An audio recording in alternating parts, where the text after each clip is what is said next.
Award বাণিজ্য এই ব্যাপারটা এই টার্মটার সাথে আমি পরিচিত না, এটা আমি আগে শুনিনি। যেই কাজের জন্য আমি অ্যাওয়ার্ড পাওয়ার যোগ্য না সেটার জন্য অ্যাওয়ার্ড পাই, তাহলে তো একটুখানি অ্যাওয়ার্ডের সম্মানটা একটু কমে যেতে থাকে। আমি জাস্ট কোনো সিনেমাতে শো পিস হয়ে থাকতে পারি না, এই অনুভূতিটা আসলে অন্যরকম।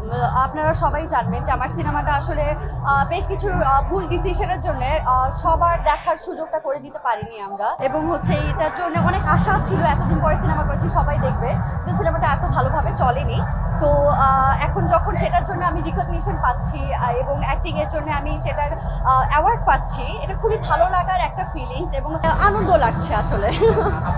I think I don't know, এটা মনে হয় লাখের একটা বিষয় থাকতে পারে, যে কারণে নাকি এবং দেশেরও এখন বর্তমান অবস্থা সবকিছু মিলে সিনেমাগুলো তখন হচ্ছে একটু পিছানো হয়েছিল।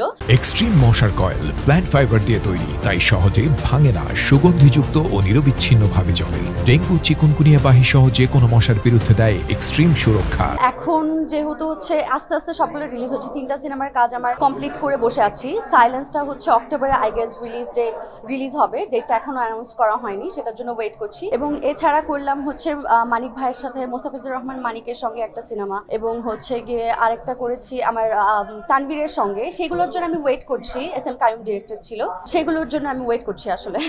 আমি আসলে এটার কি অ্যান্সার দিব, এই অ্যাওয়ার্ড বাণিজ্য এই ব্যাপারটা এই টার্মটার সাথে আমি পরিচিত না, এটা আমি আগে শুনিনি। I don't know what to say about it. যদি এরকম হয় যে হচ্ছে যেই কাজের জন্য আমি অ্যাওয়ার্ড পাওয়ার যোগ্য না সেটার জন্য অ্যাওয়ার্ড পাই, তাহলে তো একটুখানি অ্যাওয়ার্ডের সম্মানটা একটু কমে যেতে থাকে। আসলে শুধু তো হচ্ছে বাণিজ্যিক সিনেমা কিংবা আমি হচ্ছে আর্ট ফিল্ম করবো কিংবা কমার্শিয়াল ফিল্ম করবো এভাবে ভাবি না। আমি হচ্ছে কোনটা আমার সাথে অ্যালাইন্ড হচ্ছে, গল্প ঠিক আছে কিনা, আমার ক্যারেক্টারের কতটুকু প্রায়োরিটি, এই সব কিছু আমি একটু বিবেচনা করি। আমি জাস্ট কোনো সিনেমাতে শো পিস হয়ে থাকতে পারি না। আমার ওখানে যদি চ্যালেঞ্জ থাকে, অ্যাক্টিং করার জায়গা থাকে, তাহলেই আমি সিনেমা আসলে চুজ করি। শুধু শো পিস আমি হতে পারি না। ও, প্রথম অ্যাওয়ার্ড, সেটা তো আমি কান্নাকাটি করেই শেষ হয়ে গেছি। প্রথমবার অ্যাওয়ার্ড পেয়েছি, সেই অ্যাওয়ার্ড এখনো আমার বাড়িতে আছে এবং বড় করে একটা ছবি আমার রুমে টানানো আছে।